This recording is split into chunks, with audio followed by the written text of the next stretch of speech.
What's up, everyone? It's Morgan and Jake. We're here in the Bahamas and it is so flat today. Wow. We're gonna try and fish or dive today. We'll see. Do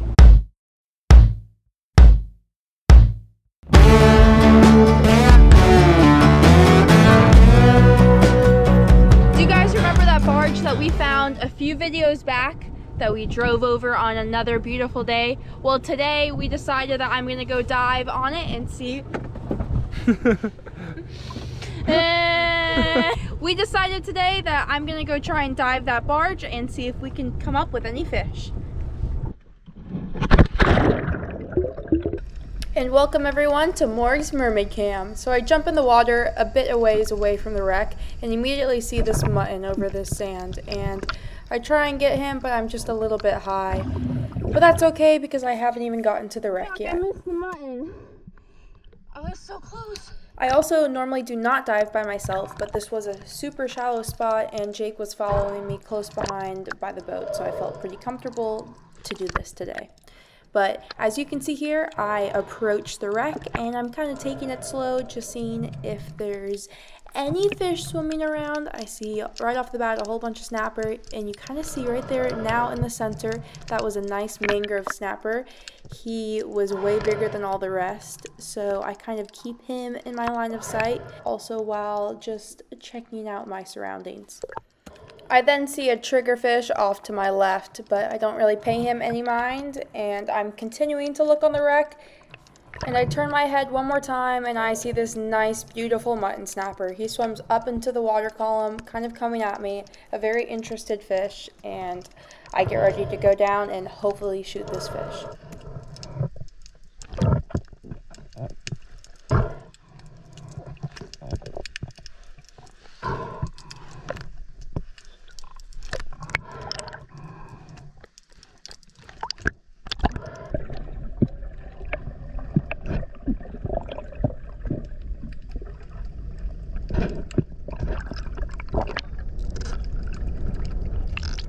It was kind of a far shot, and you can see he rips right off. I did let the pole spear go, even though it doesn't look like it in the video.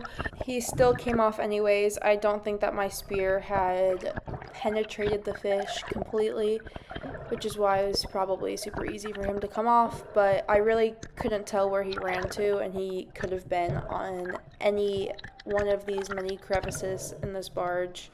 And as I was trying to fix my band for my slip tip, that little triggerfish swims right by me.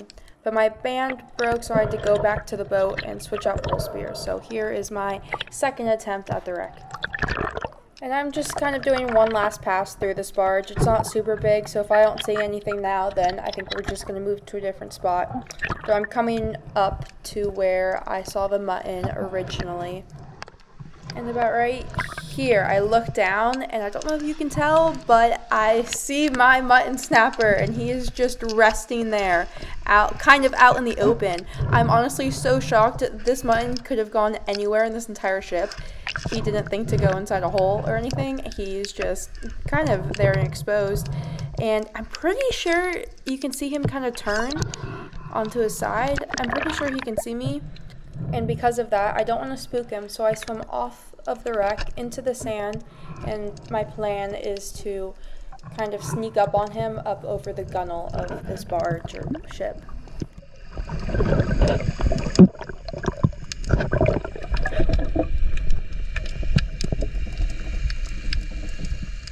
And this mutton has a friend, this mangrove snapper right there. I basically am poking this mangrove snapper to get out of the way so that I can shoot this mutton.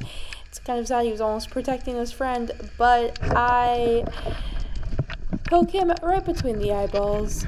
Honestly, surprised I didn't stone him, but I was pretty stoked. A mutton! He's still on the shaft! Nice mutton! This was my first shot, a terrible meat shot in the abdomen. You can see the other side of the mutton. My first shot didn't go through him at all, so at least we'll have one nice fillet of meat. Yay!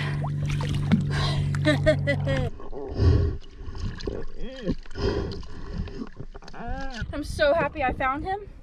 It also would have stunk to have shot him and died later on. So happy that we're able to get him for some food for ourselves. We decided to move on to a different wreck, this one only about a mile away and a little bit deeper, only about 20-ish feet.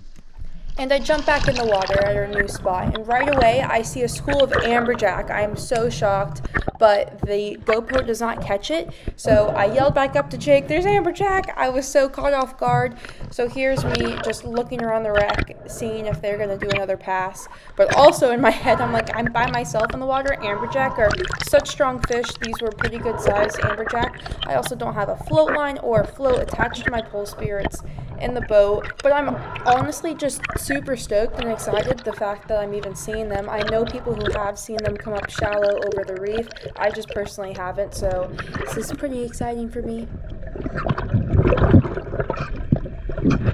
So I dropped down on these amberjack, and they honestly let me get pretty close, but not close enough to where I'm comfortable with getting a good headshot. Also with, like I said before, not having my float line. If I had a regular gun with the reel, I definitely would have shot it. Here is another pass they make on me, and like I said before, probably right there-ish, I could have shot it, but I just was not super comfortable. More so just really excited to see them. I'm a little cold.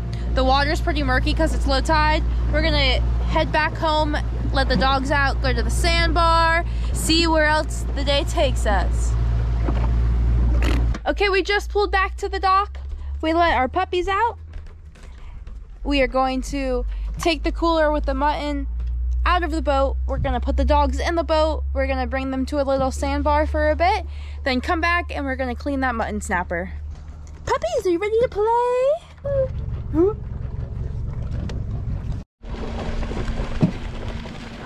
There they go.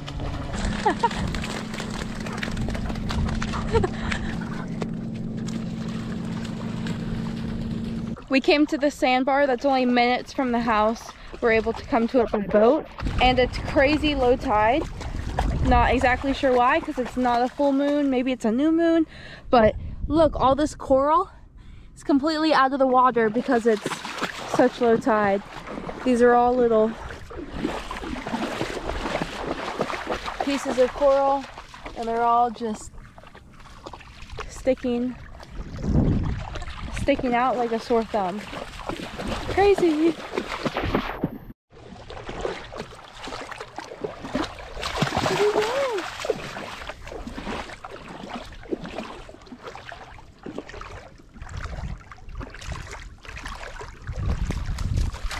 Jake has taught Hank how to look for fish. So Hank does not like to swim. The only time he'll enter the water is when he's on the prowl for some fish, which is what he's doing now. Oh, what did you find? That was a stick. Oh, oh, oh. Oh, you found a mangrove propagule. This is a live sand dollar. You can tell because it's brown. I'm gonna move him into some water so that he has a better chance at survival. And I found this sand dollar. He is completely white.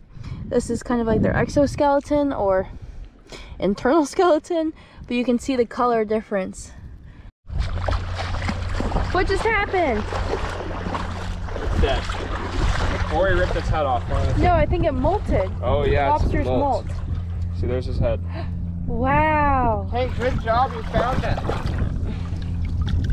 Hanky, you found a lobster exoskeleton. Look, you can see the eyeballs.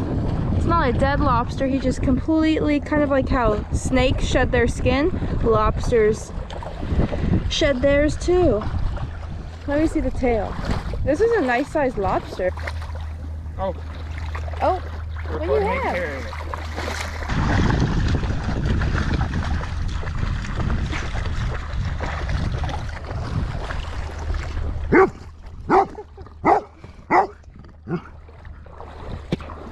Hello, how can I help Here, you? pick it up for him.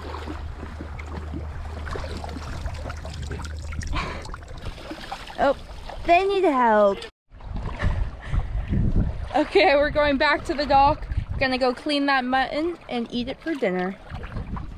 And now it's fillet time.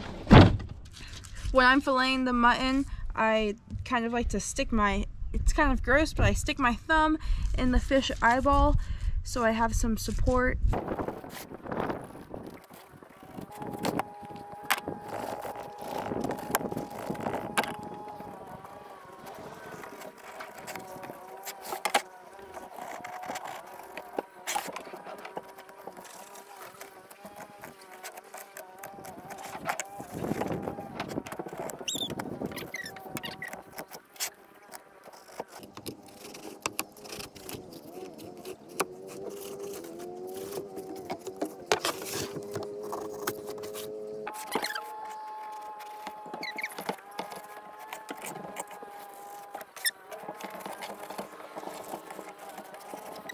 Nice fillet of mutton snapper.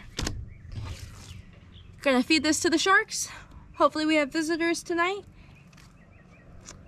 And we'll see you at dinner time. And on the menu tonight is fish tacos. So with our mutton snapper, I'm not gonna do anything too crazy with it since there's gonna be a lot of flavor going on with the tacos already. I'm going to season it with this Biscayne Bay seafood seasoning. An alternative, I also really like to use Everglades or Old Bay. And then I also just do some lemon pepper. For our tacos, I have everything all laid out. We've got some corn tortillas, a little bit of salsa, some beans. I minced up some red onion and cilantro. We've got some avocado and lemon to top it off. I also have this pre-made aioli. We eat tacos a lot, so I have it ready to go. But my aioli, I do half unflavored, non-fat Greek yogurt, half mayonnaise, a little bit of lemon, a little bit of minced garlic, cayenne pepper, chili powder, salt, pepper, and then you mix it all together. So I'm coming in with my Biscayne Bay seasoning. I don't do too much, kind of like a moderate amount, and then same with the lemon pepper. And then I kind of rub it in so that it doesn't fall off. Do a little light rub, and then I flip it over and do the same to the other side. So I do about a tablespoon of olive oil and a tablespoon of butter, and mix it. I put the olive oil in there so that our butter doesn't burn. And then I come in with our fish and put it right down. I put the little bit of thicker pieces in the center, and these tail pieces I put on the outside. Okay, simultaneously while the fish is cooking, I start to heat up my tortillas. Tortillas, a lot of people throw them in the microwave, and that is good, but once you heat them up, it really brings out the flavor. Also putting a little bit of butter on there, you kind of make them soft and crispy at the same time. It's really good. While my corn tortillas are heating up, I put a little cover over it.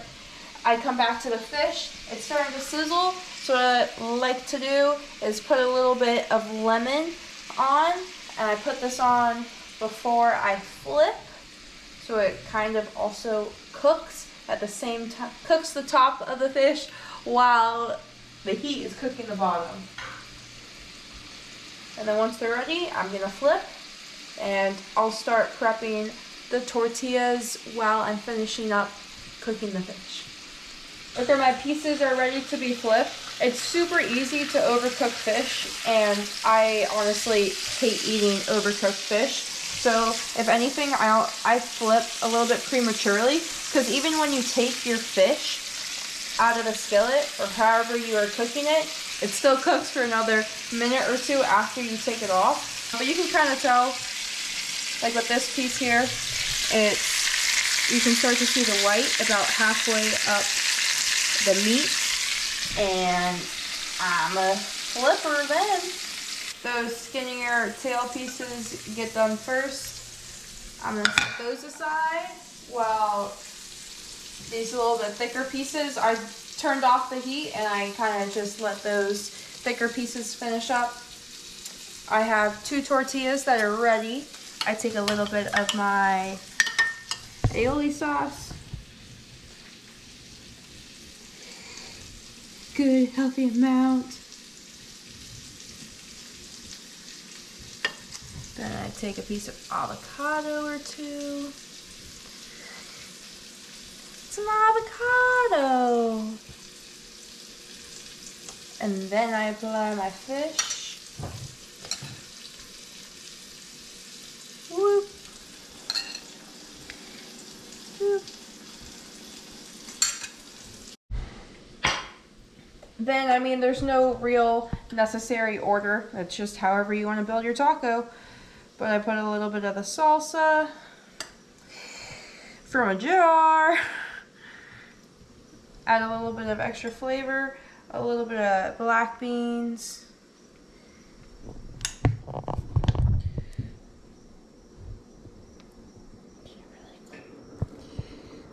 A little bit of my cilantro and red onion mix.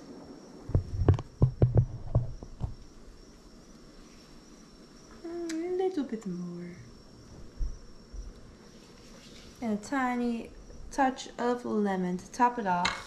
And there you have some mutton snapper tacos. It doesn't get much fresher than this. That's a giant bite. 10 out of 10. Don't forget to like and subscribe. Bye. Bye, thanks for joining.